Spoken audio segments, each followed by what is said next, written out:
pessoal, que o nosso estudo é sempre dedicado a gerar boas energias e luz. E a gente sempre usa nosso mérito de estarmos aqui reunidos estudando Torá para implorar para Deus que mande bênçãos para as pessoas. Então a gente pede muito forte Refuah Shlema, cura completa e breve para Rivka Bat Esther, uma pessoa, eu tenho falado todos os dias, que luta pela saúde, pela vida, e no combate ao vírus acabou se contaminando e ficando no estado grave. A gente pede muito forte para Refuah Shlema para ela. Nosso querido Nachshon Ben Marta Balula, nosso querido Jefferson, também está com o vírus. Bezrat Hashem, ele está com sintomas mais leves, não vai evoluir, Deus vai mandar cura completa e breve para ele. David Ben Malka Chaya, Refuah Shlema, e Ezra Ben Sarah, a gente sempre vai pedir Refuah Shlema, a gente quer te ver 1000%, tá bom? E dedicamos também Leilui Nishmat Chaya Rivka Bat Shimon VPS Zichron Livracha. Masechet Avot, Pirkei Avot, Perek Gimel, capítulo 3, Mishnah Het. Estudo de número 8. Rabi Dostai, Berabi Yanai, Mishum Rabi Meir Omer. Rabi Dostai, nome de Rabi Yanai, que já tinha falado, em nome de Rabi Meir, diz. Aqui numa outra versão da Mishnah fala Bar Yanai. Berabi Yanai, em outro lugar está escrito Bar Rabi Yanai. Enfim, pode ser que seja filho. Falou Mishum Rabi Meir. Rabi Dostai, Berabi Yanai, Mishum Rabi Meir Omer. Ou seja, pessoal, todos unidos aí em nome de Rabi Meir dizem: Kol ha-shocheach davar echad mi-mishnato. Todo aquele que esquece alguma coisa do seu estudo de Torá, obviamente. Ma'ale alav hakatuv keilo mithayev benafsho. O Pasuk considera como se ele tivesse comprometido a sua alma, o versículo. Qual que é o versículo? Devarim, Perek Dalet, né? Devarim 4. Rak shamer lecha, como que eu traduzo aqui? Cuida-te, né? Somente cuida-te, seria uma tradução mais precisa. Rak shamer lecha, somente cuida-te. Ushmor nafshecha meod, e cuida muito bem do teu espírito. Pen tishkach et hadevarim asher ra'u enecha, para que não se esqueça o que teus olhos viram, para que não se esqueçam os seus olhos daquilo que viram, para que não se esqueçam as palavras que viram teus olhos. Tentando deixar a tradução um pouco mais literal para ajudar vocês também no hebraico. Yachol afilo tokfalav mishnato. Talmud lomar ufeni asuru melevavcha kol yemei hayecha. A gente poderia até dizer, talvez a coisa, né, se perdeu do seu estudo e tal. Talmud lomar, a gente vê no mesmo lugar dizendo ufeni asuru melevavcha kol yemei hayecha. As coisas não podem sair do teu coração durante a tua vida toda. Ha'eno mitchayev benafsho ad she'eshev vesirem milibo. A pessoa, ela não compromete a sua alma até que ela, de repente, senta e perde aquele conhecimento do seu coração. Vou ler direto a tradução aqui do Sidur para a gente ganhar esse tempinho. Guarda-te, guarda muito bem a tua alma de te esqueceres das coisas que viram teus olhos. Mas isso aplica-se também aos que não compreenderam bem o que estudaram, aquele que estudou, mas não pegou, vamos dizer assim. Vai falar, caramba, acabei de participar do shiur e não me lembro uma palavra do que foi falado. Isso acontece com a gente, dá branco. A gente chama isso hoje em dia de branco, né? Deu branco, esqueci. Então, ele pergunta, isso também se aplica a esses casos que dá branco, quer dizer que você estudou e não entrou na cabeça? E a resposta é não. A escritura diz que estas coisas não saiam do teu coração todos os dias da sua vida. Assim, só compromete sua alma quem tira e afasta do seu coração, que é o que eu falei, quem senta para estudar e perde. Mas aquele que ainda não conseguiu absorver, que não conseguiu digerir, que não conseguiu assimilar, esse sim não está comprometendo a sua alma nesse aspecto em específico. Seguimos nos comentários. Esquecer as lições que a vida nos ensina realmente pode nos colocar em perigos que já atravessamos anteriormente. Um pouco daquele raciocínio de que é importante conhecer a história para não repetir as coisas ruins, não repetir nossos erros, né? Então, a gente acumula o conhecimento como uma forma de evolução, como uma forma de evoluir, inclusive, nossa percepção de mundo e de vida, certo? Então, é exatamente o que está escrito aqui. Esquecer as lições que a vida nos ensina realmente pode nos colocar em perigos que já atravessamos anteriormente. E em âmbito da história judaica, isso é uma realidade que está nítida na nossa história. Quantas vezes a gente repetiu nossos erros? Quantas vezes fomos desunidos? Quantas vezes desprezamos a Torá e o judaísmo para ir atrás de outras ideologias e influências que não judaicas, que remetem muito mais ao paganismo antigo e não à crença moral num único Deus? Onde o conhecimento que obtivemos faria a diferença em relação à situação. Exatamente. Passei outro dia numa rua, tropecei e caí num buraco, vou passar hoje lá, com certeza eu vou olhar melhor ali. Se o buraco tá lá, ver se eu consigo evitar de cair nele. Isso é o exemplo mais simples, né? A mesma coisa na história. A gente viu que tentar negociar a paz com os resbonitas no deserto não deu certo, a gente não vai tentar de novo no diálogo, a menos que mude, a menos que a gente tenha motivos para acreditar que as coisas mudaram. Por quê? Porque a gente adquiriu um conhecimento que a gente guarda e vai fazer o uso dele para evitar problemas futuros. Isso é óbvio. Assim como o conceito de arrependimento que a Torá adota quando a pessoa tem a oportunidade de pecar novamente em uma situação similar, mas se utiliza do aprendizado que obteve através do seu arrependimento acerca da conduta do passado e finalmente é considerado arrependido. E não para nós, mas para si mesmo e principalmente para Deus. Olha que exemplo bacana que o Havruta da Rede contribuiu aí tanto tempo atrás. E fala o seguinte: aprender as lições do passado para poder melhorar o nosso presente, né, e assim construir um futuro, só para filosofar, ele diz também pode ser comparado ao conceito mais concreto e profundo de tchuvá. Por quê? Porque a tchuvá verdadeira,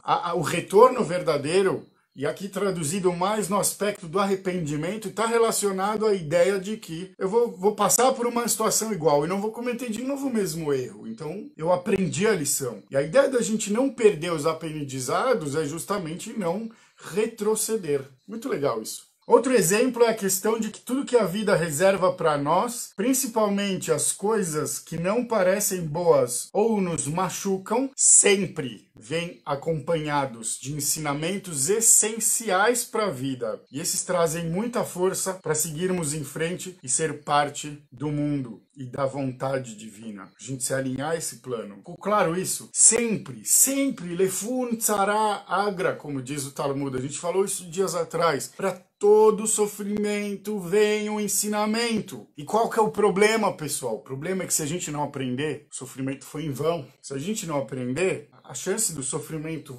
sobrevir novamente, recair novamente, acontecer de novo, igual, diferente, mas sofrimento é enorme. Sempre o exemplo do castigo. A gente dá um castigo para educar nosso filho, uma criança, beleza, reincidiu no castigo, opa, reincidiu no erro, na conduta ruim, vai castigar de novo. A mesma coisa vale para a vida, para a justiça. A pessoa cometeu um crime, ela vai ficar 1 ano na cadeia. A pessoa saiu da cadeia, cometeu outro crime, ele é um reincidente. Ele vai passar mais um tempo na cadeia. Quer dizer, assim que funciona a lógica. Então, se uma coisa ruim vem para nós, Hazé Khalila, Deus nos livre, ou vem para o mundo, Deus nos livre, como está acontecendo agora, e Deus nos livre, por favor, isso tem que nos ensinar uma lição. Isso tem que nos ensinar alguma coisa. Senão, o ser humano ele tem a capacidade de não aprender mesmo no sofrimento. Pelo menos a Torá testemunha várias e várias vezes. Sempre dou exemplo. Teve o dilúvio foi por quê? O ser humano era ruim, era perverso o dia inteiro. No final da primeira paraxá da Torá, Parashat Bereshit, um clima de niilismo, que tá tudo perdido, que tudo já era, não valeu a pena. Deus se arrepende no seu coração, como tá escrito, de ter criado o ser humano. Então ele manda o dilúvio pro mundo, pra quê? Pra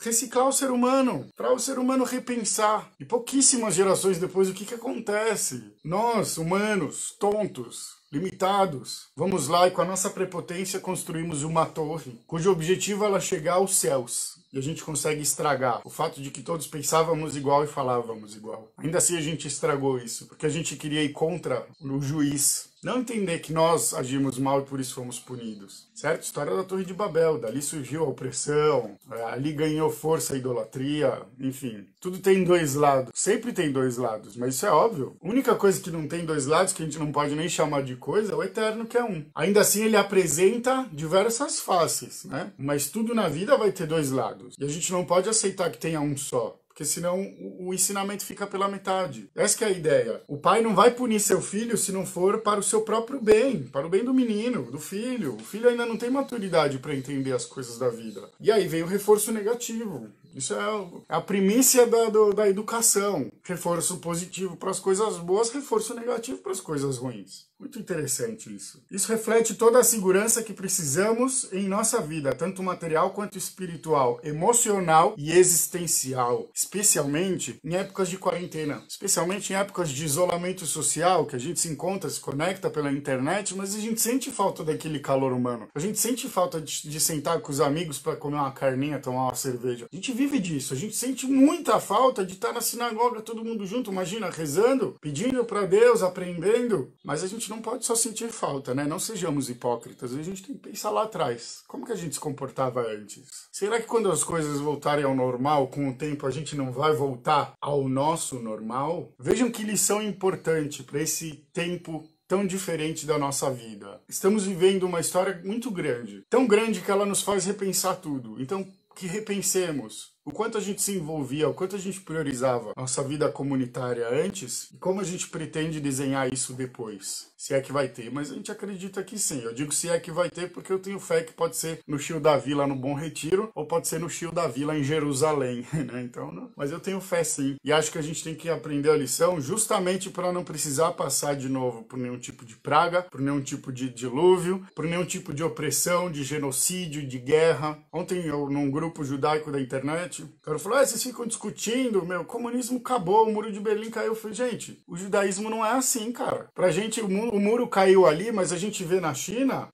a ditadura, a gente vê na Coreia do Norte a ditadura. A gente não pode silenciar, queridão. 75 anos atrás, quem silenciou foi o mundo e quem estava dentro éramos nós, perguntando, cadê o mundo? Cadê a humanidade que não está fazendo nada por nós? As populações de países ditadores, elas estão perguntando, cadê o mundo? Cadê a humanidade? Não existe nada fora do regime. Então nós, como judeus, não podemos aceitar isso, não podemos ficar em silêncio, não podemos. A história nos ensinou e se a gente esquecer disso, vamos sucumbir novamente. Nós, nossos amados, nossos familiares e tudo que nos importa. É muito importante, é a lição mais importante de todas. Aí fala, never forget, nunca esquecer. Hoje é Yom HaZikaron, a gente tem que lembrar e dedicar nosso estudo e nossas meditações à lembrança dos nossos soldados, que em termos humanos o Estado de Israel só existe graças a eles, porque fora a proteção divina são os nossos heróis em batalha, são os nossos heróis em campo. Então a gente tem que dedicar para eles não só nosso estudo, como nosso pensamento e mais do que isso, nosso compromisso. Se a gente fica em dúvida quanto a nossa história ou quanto à moralidade do nosso Estado judeu, a gente já está desdenhando daqueles que entregaram a sua vida. Então, por favor, vamos refletir isso, vamos pegar isso forte. Hoje à noite nós vamos ter um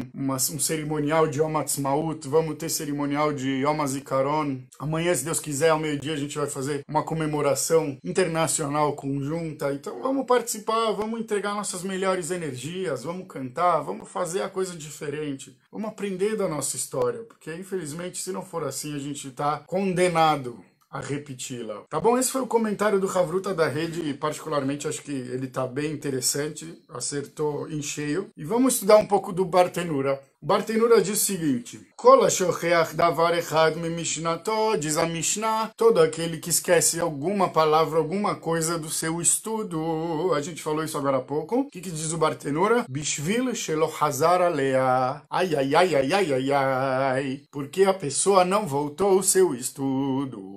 Um conceito fundamental do estudo da Torá é a Hazara. A gente tem a obrigação de lachzor, quase que eu errei a conjugação. A gente tem a obrigação de lachzor sobre tudo que a gente estuda. A gente tem a obrigação de estudar uma coisa e depois a gente tem que voltar ao estudo, porque na nossa cabeça as coisas não ficam totalmente. Isso, by the way, fazendo um parênteses, é porque, segundo os nossos sábios, as primeiras tábuas da lei foram quebradas e as primeiras tábuas da lei tinham sido escritas pela mão divina. Dizem os nossos sábios, se elas não tivessem sido quebradas, nós não esqueceríamos nada do nosso estudo e com certeza acumularíamos e entenderíamos muito, muito, muito mais do que a gente consegue. Como elas foram quebradas, então a gente tem que se esforçar mais ainda para que o estudo fique na nossa cabeça. E é natural muitas pessoas acharem, assim como eu mesmo acho e achava, mas eu tenho dificuldade de memorizar, de armazenar e não sei o que, e a gente começa aquele vitimismo sem tamanho. Não, Habib. A dificuldade que a gente tem em armazenar, ela é parte da nossa natureza, é parte do nosso destino desde que quebramos as primeiras tábuas. Então a gente precisa passar de novo,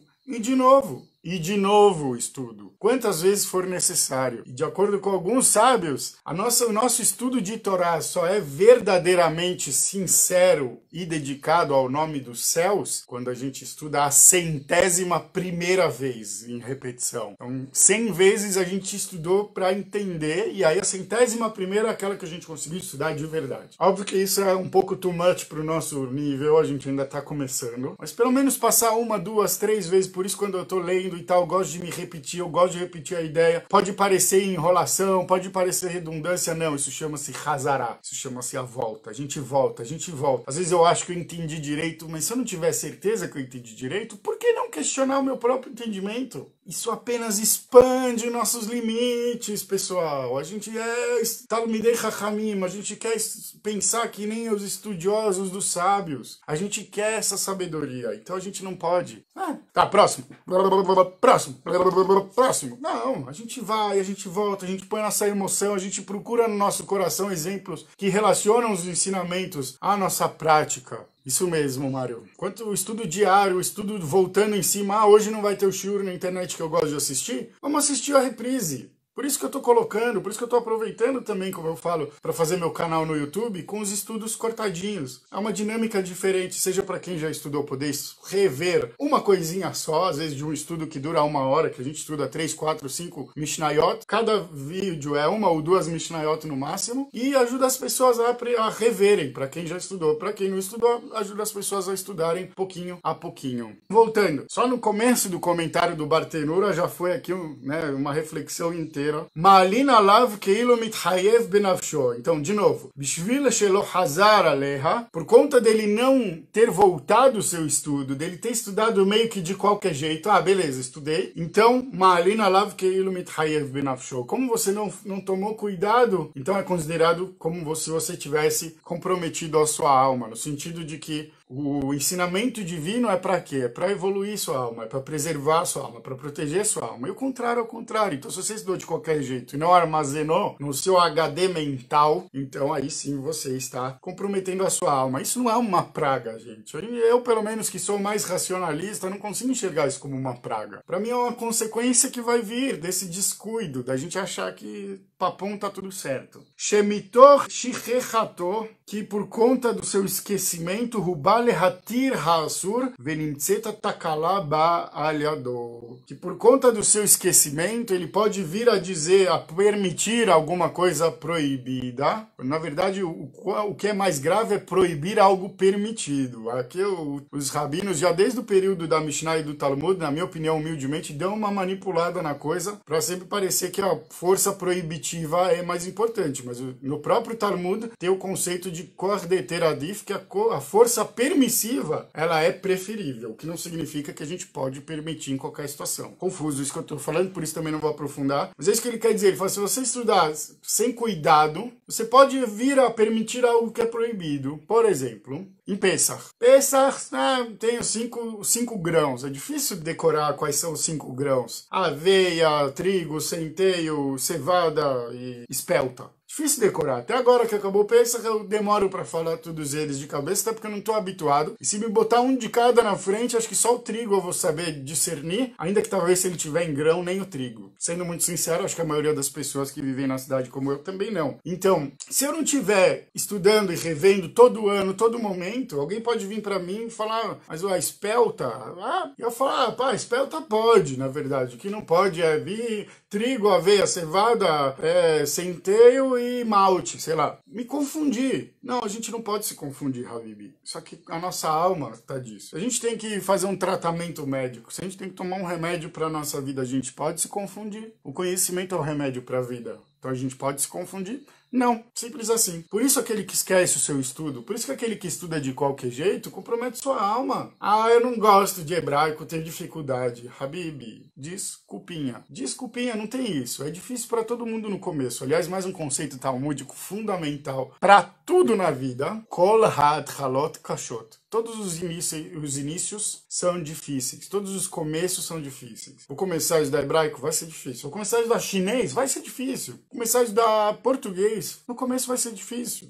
E eu posso falar porque eu aprendi português depois. Eu aprendi português com 5 para 6 anos, sei lá, eu comecei a aprender. Então, não é simples. Tá ficando muito comprido aqui o nosso estudo. E essa Mishnah a gente precisa ir para a próxima, mas tem mais coisas pra gente ver. Então, se a pessoa permitir algo que é proibido, e eu acrescento, se a pessoa proibir algo que é permitido, ela tá fazendo um decreto contrário, né? Ela não tá fazendo um conserto, ela tá fazendo uma subversão. Aí, bom uso para essa palavra. Veshigagato lazadon. E o seu descuido acaba causando o mal, prejudicando. Inami כאילו מתחייב בנפשו, לפי שאותה משנה הייתה משמרתו ועכשיו שכחה אינה משמרתו. E ele traz uma segunda opinião que é bem parecido com o que eu dizia antes, porque o próprio estudo, o próprio conhecimento te preserva. E se você não estudar suficiente, não estudar direito, ele não vai te preservar, né? Ou não vai te preservar suficiente. Vejam que coisa fantástica para a nossa vida. Veja que coisa fantástica para a gente se segurar e para a gente compartilhar com o pessoal nesse período tão difícil, que tantas pessoas estão ficando deprimidas, que tantas pessoas estão enlouquecendo de medo. E para a gente não ficar louco e sim continuar tendo uma perspectiva realista, a gente precisa ter calma e abrir nossa mente. Quanto mais a gente estuda, mais a gente aprende e memoriza. Exatamente. Quanto mais a gente estuda, mais a gente aprende também a estudar. Mais eficientes nos tornamos no nosso próprio estudo. Ó, o que a gente falou daquilo que ele estudou, mas não conseguiu entender, diz o Bartenura, ele explica de um jeito bem interessante. Shehaita kasha alav, estava difícil para ele entender aquele pedaço. O mitoch hakoshi sheba shichecha. Por conta da dificuldade, ele acabou esquecendo, porque ele não tinha nem conseguido assimilar direito, nem na primeira leitura ali. Então, nesse caso, ele não compromete sua alma no sentido de que ele nem chegou a preservá-la com o conhecimento. Esse conhecimento não chegou a ser efetivo para ele, certo? Então, por isso também ele não pode se comprometer.